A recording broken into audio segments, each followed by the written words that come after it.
شما کرمانجید؟ ماشاءالله. ترک نیستید نه؟ یعنی شما تو 45 سالگی پدر بزرگی؟ کجا رو دیدیم؟ ما نوه هم داریم ما. نوه داریم ماشاءالله. این که نره که. این نره.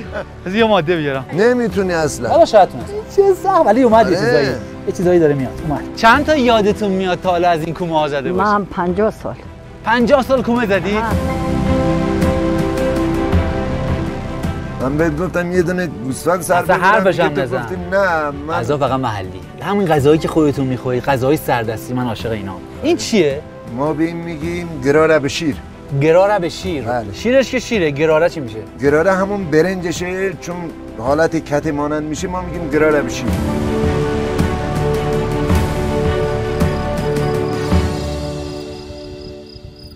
خوراک ایرانی سیستن روبوکیا باخ.